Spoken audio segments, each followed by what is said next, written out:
And in the snap of a finger, those 4 hours for one patient, 5 patients a day, 30 a week, how many hours are we losing that we're not financially charging for, but that we are personally paying for in fatigue, in loss of social interaction, all those sorts of things locked in the office. There's this great personal price that we're paying by not automating things that we can.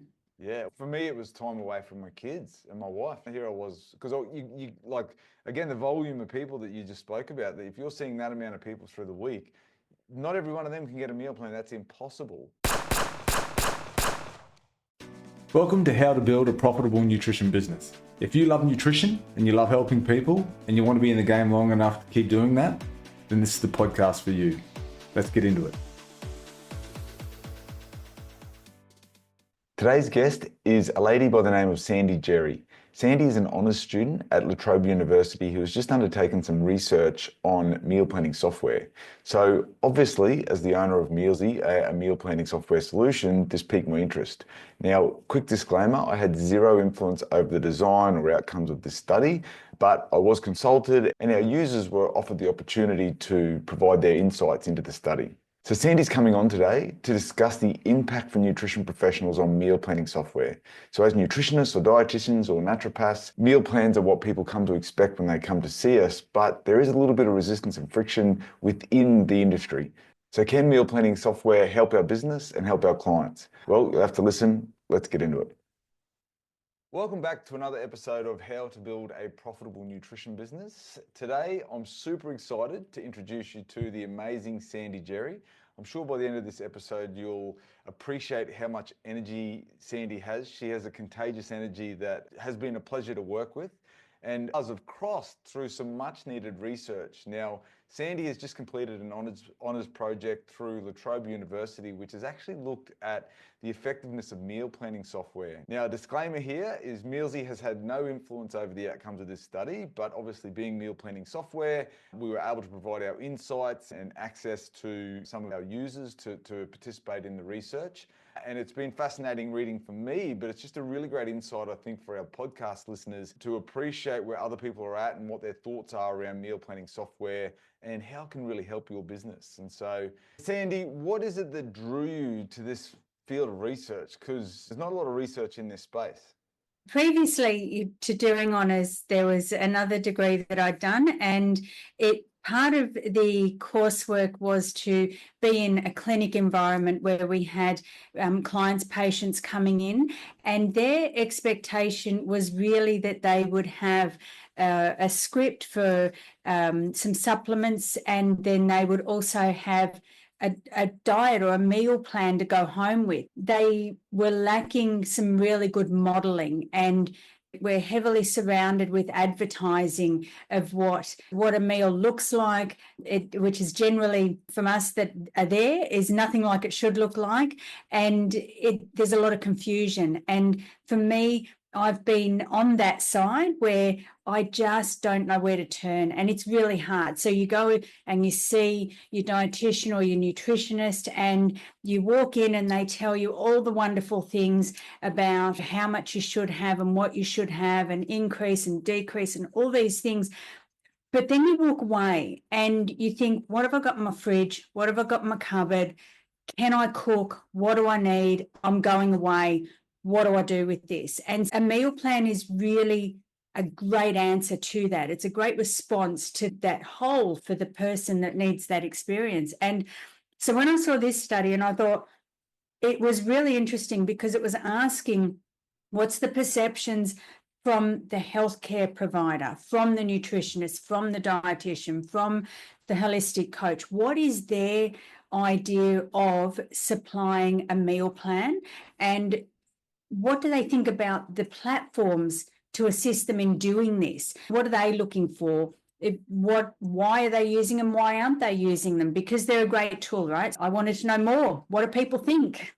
I love it. Everything you've said there basically is the kind of runways that led us to build Mealzee, because I was the same. And there's actually a bit of, and we'll get into this, you may have picked up, but there's a bit of resistance to meal plans in the dietetic space in particular. And I was one of them. Like, here I am, I've gone and created meal planning software because they're fairly new. Mealzee's, we've only released 2 years ago and we're not finished. So the build is still happening. So the options, particularly here in Australia, were not great if you wanted to go and create a meal plan for someone. And the reason I hated meal plans is because it would take me hours, like a significant amount of time, to put the meal plan that I wanted together for someone. It was so much work. And then I wasn't confident that it was actually helping them. And that could be for a whole range of reasons. And so I actually had an older lady come in, and she was diagnosed with IBS, I believe, and she wanted a meal plan, right or wrong. And I'm like, I'll teach you how to do it, blah, blah, blah. And she got short with me. She's like, it's all right for you. You know what you're talking about. This is foreign to me. And so that was the point that we went and decided how to build. We needed something that we could do it quicker with. But there's still a lot of resistance. And I think in the dietetic space, it's not teaching anyone to follow a meal plan, but we can do both. You can give someone a meal plan and teach them. It's not one or the other. It's definitely something in the data, Chris, that when I was reading around what I'd looked at, and what I did find was that there seems to be, in other people's studies, this great big gap of where does it fit into our nutritional care plan? Where do we fit that in?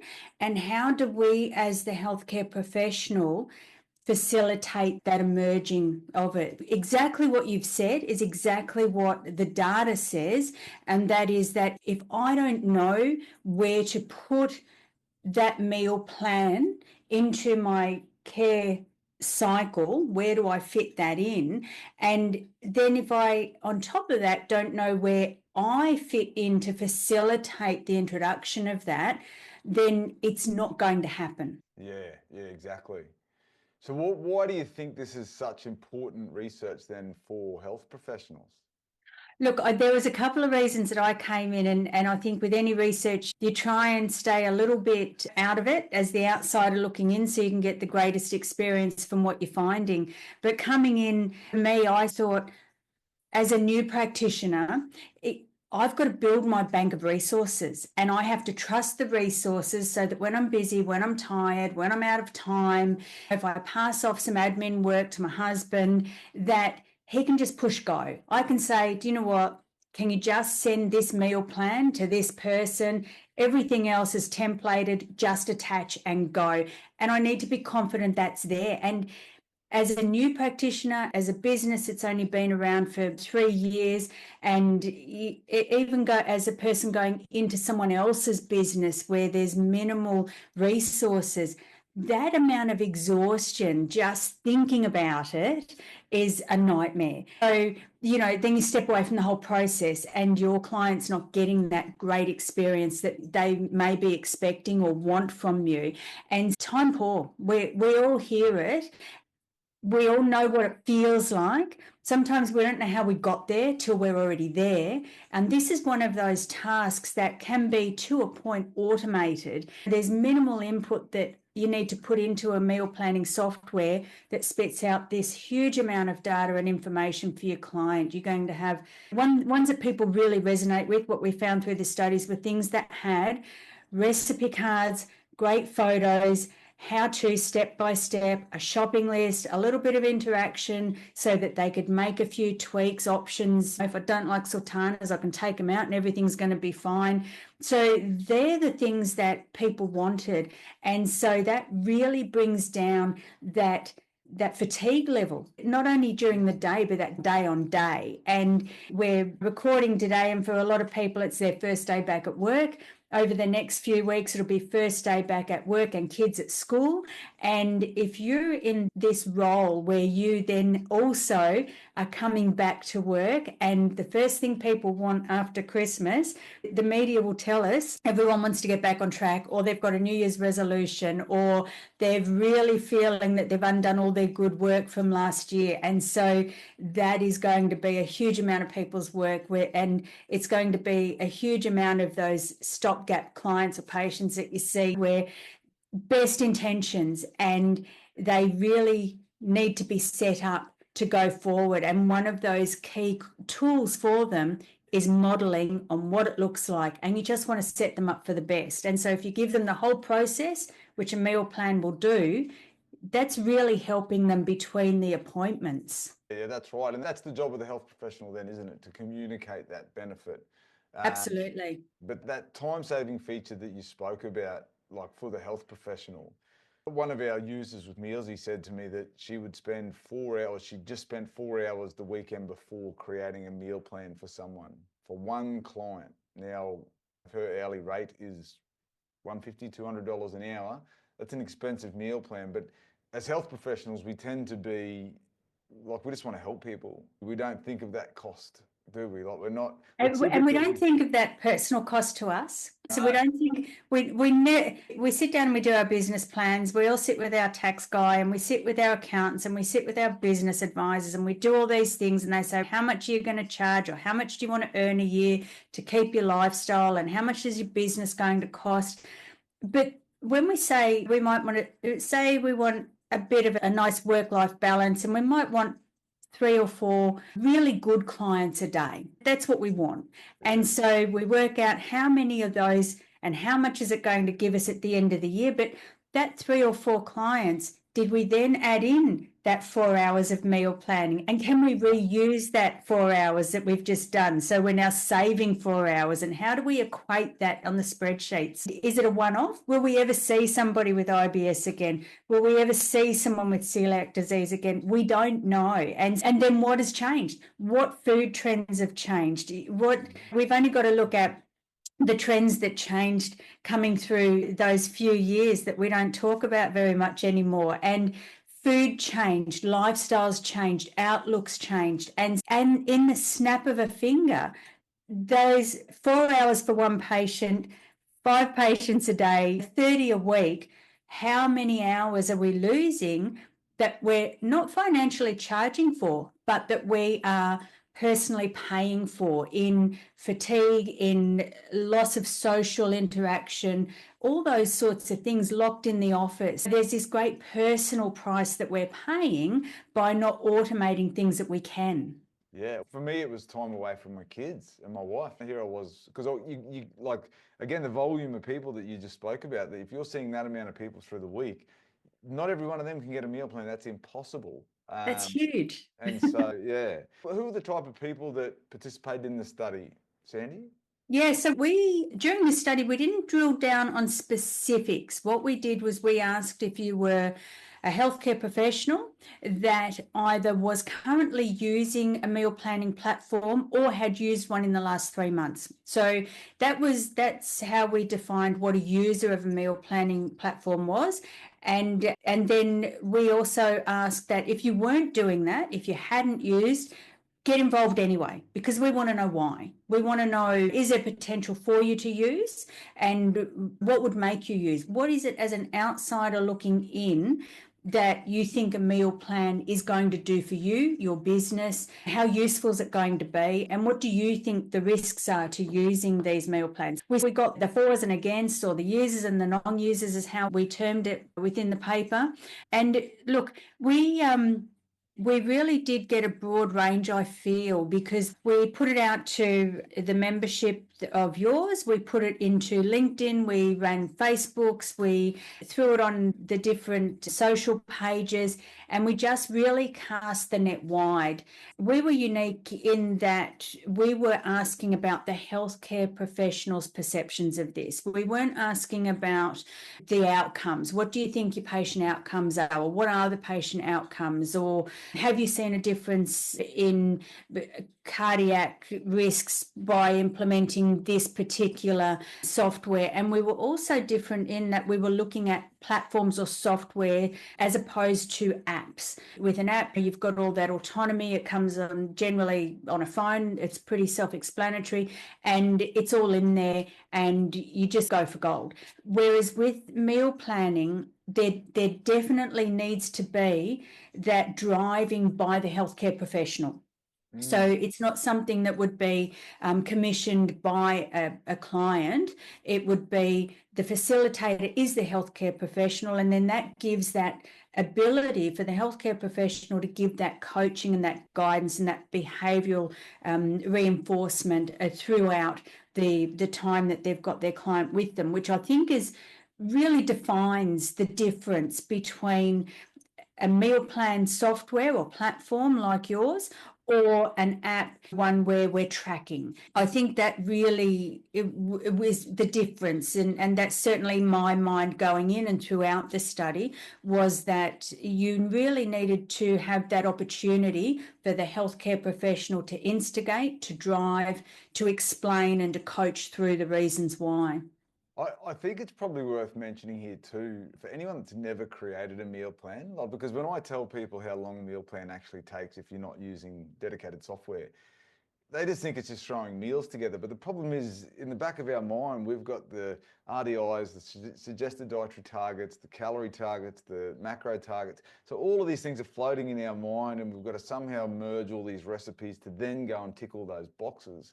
So it's interesting, like it 100% has to be driven by the health professional, and they're the cogs that are turning upstairs when They're the someone's kids. trying to put a meal plan And look, together. absolutely. And with that the new element that I think most people are now aware of, where we're really, as the healthcare professional, we've got the RDIs, we've got the plate pyramid, whichever country you're in, that's all there. But we now have this new element, and the new element is the environment. And what does that look like when you incorporate?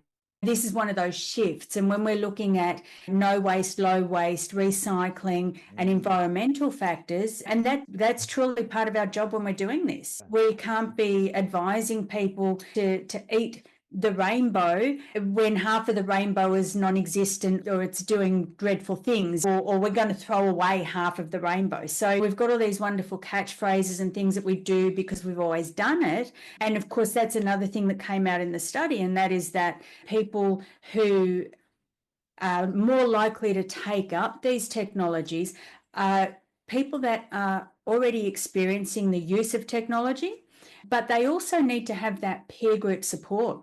If you've got a new graduate coming into your facility, they're going to be mentored by you, and you're not using one of these platforms, then they're less likely to take it on. And that was another finding that we found. And so when we look at those age groups and longevity within the dietetic profession, if we're mentoring from somebody who has a huge amount of practical experience, they've been out and they've been doing this for quite a long time. When we look at those changes in the last even 10 years, and when we're looking at longevity within the profession, that could be anything up to 30 years, think about the changes that have happened. So when we're then mentoring to do what we've always done, we're 30 years behind, or we're 20 years behind, depending on that peerage or support group that's bringing you through and mentoring you. That definitely came up in the research. And of course, the other thing that came up in other people's research that we were looking at is that it also makes quite a difference when the governing bodies get involved. For us in Australia, it's the Australian Dietetics Association, and everywhere has their different associations. If they're not running, whether it's done in the way of info sessions or CPDs or whatever it is, if they're not running information that gives their readership or group that information on how to choose a good platform or how to implement that in the care plan, or it is okay to save some time. This is how you critique a good platform. If they're not doing that, then we're going to continue to burn ourselves out just on this one area of our admin. Yeah, exactly. Yeah, it's important to get those big bodies on board. What were some of your key takeaways, Sandy? What did you find? Yeah, I think there was some really amazing stuff. I was quite surprised when you look at technology, we look at it's there to save time. We definitely saw that. We saw that people that hadn't used a platform expected it to save time. And then those that were using it, it did save time. So, tick. We looked at things like demographics, which was technology is meant to bridge those gaps. of people that can't get to. So we were fast forwarded into the land of technology and communication via technology with telehealth and telemedicine and these sorts of things. So what surprised me was that we didn't have too many, and in some cases no, respondents from very remote and very regional areas. And so that really surprised me. And of course that sort of leads to, what do we do next? And my brain goes to, who's servicing people regionally and remotely? How are these people getting their information? And we know that the more displaced you are from the city centre, the less resources you have from whether it's health or allied health. And we also know that food scarcity then becomes more of a problem as well in the value of the food that we've got and valuing of the food that is available. That was quite interesting to me. Yeah, why do you think that was? What are your thoughts? I really think, and look, this isn't in the study and it wasn't really much that I read about, but I travel regionally, have done for many years, and very remote areas. And there's no shingle that says nutrition, dietitian. People are just left to their own devices. And you need a food service. Somebody opens up a family deli and they put in there what the community asks for, and then the sales rep comes through and does his job and he gets all this stuff in there, and nobody really looks at it and says, what are we doing to our town? And so then the town turn up in the city for all this chronic illness management, and they get sent straight back to it. But when you look at beyond a placement in your university times, unless it's something that calls to you, we don't really have people working in those areas. So is it that those areas have not really got on board with technology and telehealth and telemedicine? So that would then buy into those people that, maybe another question could have been, do you have a client base that is regional or remote? Maybe that may have pushed out some different answers, but because this was healthcare professional centric and not client centric, that was not there. The other sort of thing I think is that we're not, as a country, we're really not supporting our regions with allied health. And so we haven't got people out there doing it for whatever reason that is. Yeah, I think from my experience, we had a busy dietitian practice regionally. We go to some rural areas. I think for many businesses, doesn't just have to be dietetics, but population tends to be where the money is. And so it could be to potentially less disposable money in the business to invest in software. We'll just haven't taken that leap yet, maybe. Yeah. I was also thinking, maybe I used to spend a lot of my time traveling. Is it less time to actually firstly do it, actually go and invest the time in learning a new software? Maybe, I don't know, but it's interesting, isn't it, that a significant amount of the respondents were sort of metro based. Yeah. It would be interesting to understand what incentives. There's a lot of small business startup incentives. There's a lot of continuance of business incentives that are available from different areas within government and philanthropy type places. And it would be interesting to know if meal planning platforms is somehow a subsidiary of one of those, if it's a CapEx, if it's seen as CapEx, or if it's seen as part of the business that could give that bit of a boost for more people to travel regionally, to build that rapport. Because even though we're now coming into our own with how we operate remotely using Zoom and all these others, Teams, there's a million. I just get used to 5 and another one jumps in. We're getting more used to using this. We've got better, arguably, coverage for our internet and phones. So that's all in place. Is it just that it's easier to do what we've always done, the path of least resistance? And is it that we're not driving these sorts of platforms enough, giving people enough information to understand where this does work for them? Look, meal planning, it can be fun if that's what you love doing. It can be an absolute arduous chore if it's not what you enjoy doing. And it can be some people might think it's a time wasting exercise, and so they just don't produce it. And so if those things are coming into play and you've got to start prioritizing, am I going to drive 4 hours and see 3 clients a month 500 kilometers away, or am I going to sit and write a handful of meal plans for the ones that come and see me in my bricks and mortar? And so when you're weighing up those costs of time and money and can I be bothered and whatever other real reasons are there, you really come back to, I'm just going to sit in my bricks and mortar because this stuff's costing me a fortune each week, and my rent and my overheads. And but if you were to remove all that, and then that frees you up to travel into these regional areas, and you use the technology and you use the leave behind information, which is the meal plan, then it's really horses for courses. And I think I see on a lot of the social media people that are living in caravans and they're traveling around, and there's always, what do you do when you're traveling? What do you do when you're traveling?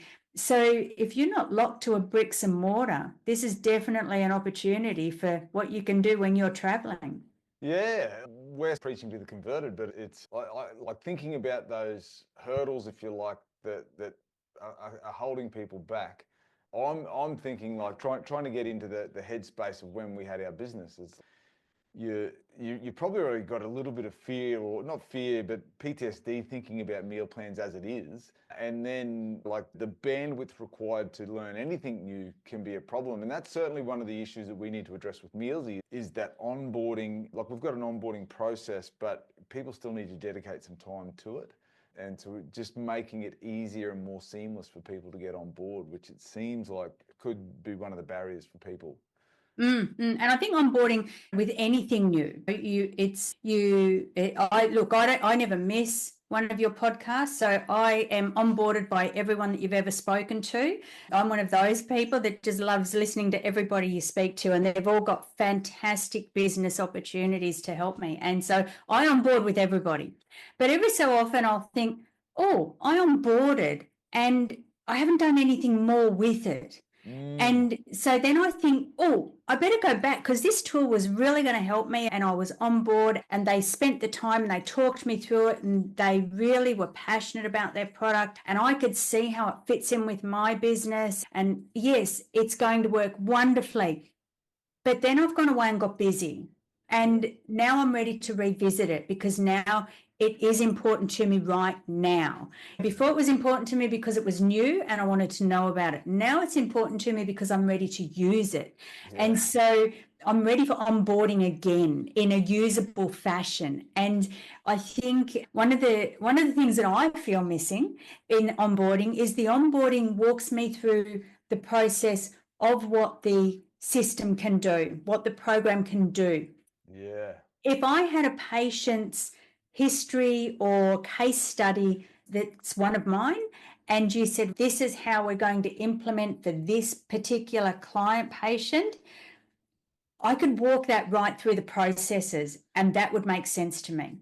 We all learn in different ways. So for me, it's a hands-on and I'm good to go. And I probably only need 1 or 2 and away I go. For other people, it's just walking through that process and they can get through it perfectly. It would be interesting to see if that made a difference as well, to not only that initial uptake, because that's always going to be there, because we love new things, we love new shiny things, we want to try everything, and we want to support our people. So everybody's going to do that. I don't know anyone that doesn't want to support their mate. We're going to get on board there. But then what about maintaining that support? What does that look like? Because now we're looking at maintaining that support for my mate, but what's my payoff? What am I actually, how is that helping my business? How does that fit in with my business now? And how do I incorporate that, which is where the meal planning, where the research comes in. We all know patient care model. We know it inside and out. We probably sleep and dream it, and we could mix it around and pull it out with our eyes closed. We know that.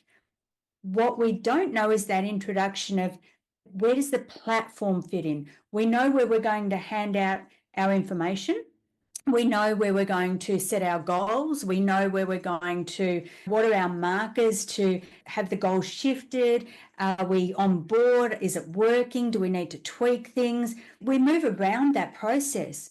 But where do we facilitate this? And I think if you had a couple of your own case studies sitting there and you just wandered in and you said, show me how it works, I think people could then see how it fits in and how much time it saves and how it's replicable, because that was also something that was found. If we can replicate things, it's there. We don't have to think about it too much a second time, and we just need to tweak or interchange. And one of the other things that was quite interesting, and I think this comes to our care process, what we do really is we ask our clients to give us a diet recall. We do that. And then we might ask them, because a diet recall, you think, it's not really matching the rest of the story here. You've given me this wonderful, idyllic type recall, but it's not fitting the scenario that everything else is saying to me. So tell you what, go away and keep a diet diary for me. So then we come back with the diet diary, which again is self-governed. So, what is that really looking like? But if we were to say to somebody, okay, keep your meal plan, do that, because we want you to look at your logging and what you're doing and pick up some habits and maybe some emotions, and we might put some mood food type things together. We're going to do all of that. But then next week, what we're going to do is here's a meal plan. So what you were doing was great, but here's how we can tweak it, and this is what it looks like. And there's a few extra cooking techniques in here. It's really good of us to say, do you know what, remove all the lard and fat and don't cook in that and just steam everything. What does that mean to me? I'm fortunate I'm a chef. If I wasn't that and someone said that to me, I would go home and think, steam what? How do I steam this? I don't even own a steamer. Where do I buy a steamer? What does it look like? How do I buy a $50 one or a $500 one? What use am I going to get for this? What flavors are it going to make for my foods? We're only telling part of the story, and a meal plan is an A to Z, the whole story. It's going to give you the start and the end. Yeah, I liken it to if you've got a flat tire in a car, everyone knows that you need to change it. But if you've never changed a tire in a car, ever, and you don't know what you're doing, it can be a bit daunting. So that meal plan can be that stepping stone. So from what we've talked about, Sandi, and we'll wrap it up with this question if we can, the insights that I'm gleaming from your research is that for health professionals to see this as effective, it's really about saving them time. We need, because obviously this is like things I need to take on with Mealzee. I need to make sure that it's time saving, ease of use. One thing that we didn't really talk about, and this is different for everyone, but one thing I think about is I've also got to show how this can impact on the health professionals' bottom line, their profit. Because yes, the software, whichever they choose, is going to have a cost to subscribe to, but how is that going to impact on their business value and generating income? Did that come up much in the research?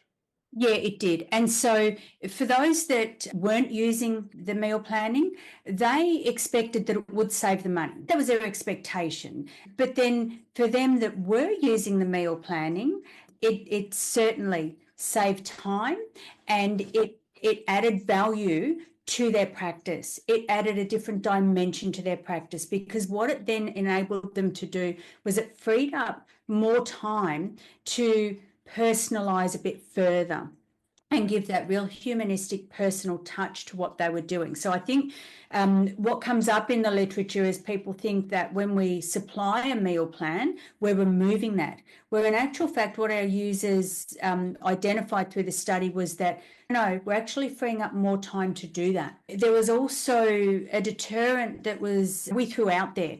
Would it deter you if you had to give up some other duties that you do in your practice to learn how to use a meal planning system? And look, it was both ends, both said, yeah, probably.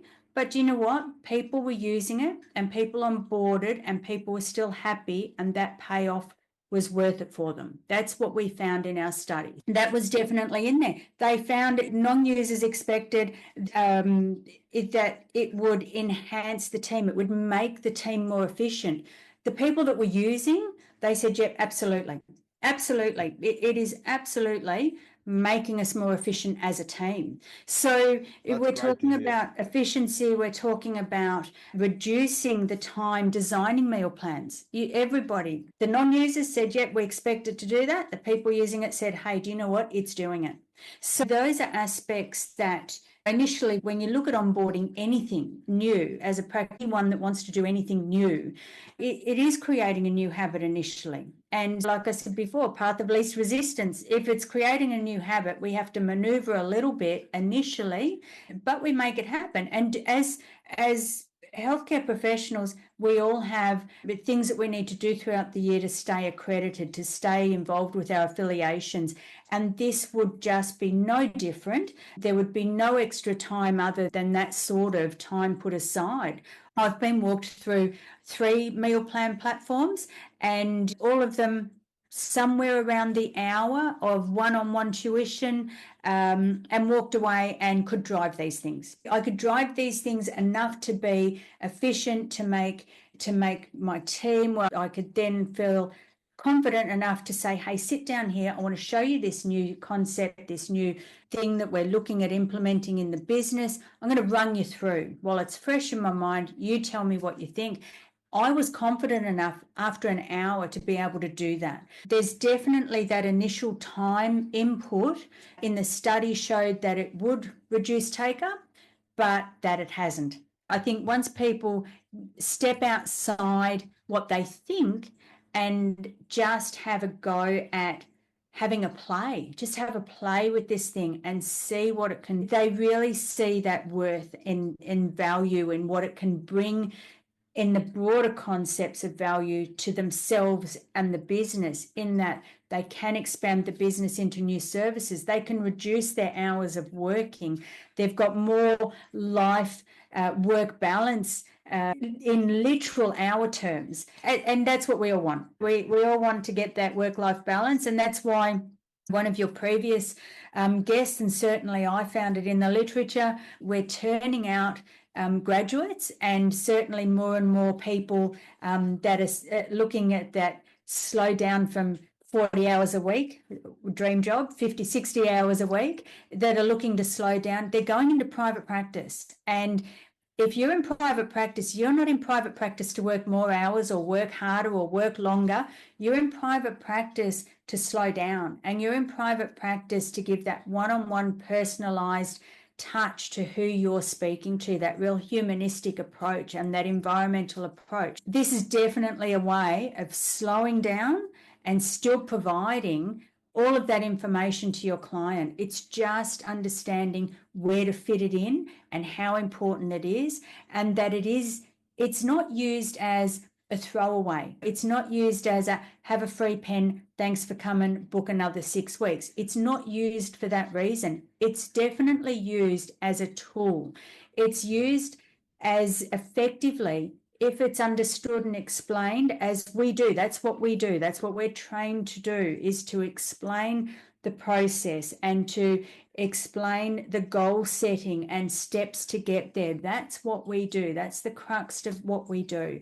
So a meal plan is just part of that goal setting, and it is integral to people that need to see a picture, need to read a recipe, need that affirmation that it's okay, you can make a recipe from this, it's going to work, this is what it should look like. Because when you go home and somebody has just said to you, I want you to increase your grains by having another 3 serves a day, and I want you to implement some fruit because you're not having enough, and I want you to have your 8 glasses of water, and I'll go home and I'll think, how do I make this work? How does this fit into my day? How do I make this work?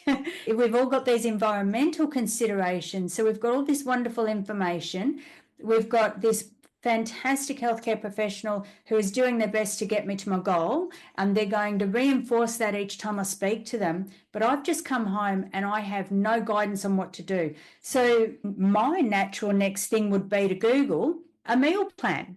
Or my next best thing would be to open a glossy magazine and there's my 7-day meal plan, but I'm seeing a healthcare professional. So then I question, if I'm seeing a healthcare professional, why am I flicking through the glossy magazine looking for my meal plan?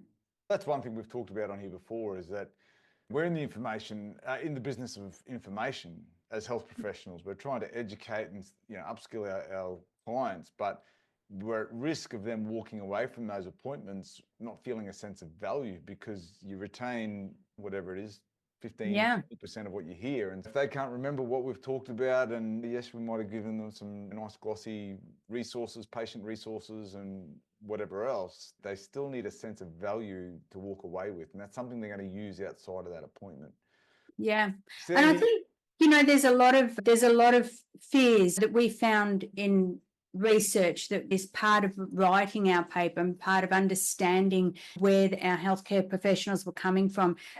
There was certainly an element of that if they provided a meal plan, they were downplaying their importance, or they were giving into, I don't know what I'm doing, I don't look professional, I should know this, and that's not what meal planning is. Meal planning is not about questioning the integrity or knowledge or experience of the healthcare professional, not in any way. What it is it's about giving that client that really good client experience and giving them what they need. And to get them to their goal, a lot of people, this is what they need. And this is what a lot of people expect. Yeah. Oh, Sandi, thank you so much, firstly, for coming on and talking to me, but also, for this field of research, which may not be relevant to many people, but as the owner of meal planning software, it was a space when I went looking, there's not a lot of research, and it's certainly something that can have an impact on people's lives, the public, in terms of being able to health professionals provide effective, impactful meal plans. And so I thank you for everything you've done. Now, also, you're about to undertake a master's in nutrition and dietetics now. You've gotten into your course and you're about to commence that in 2025.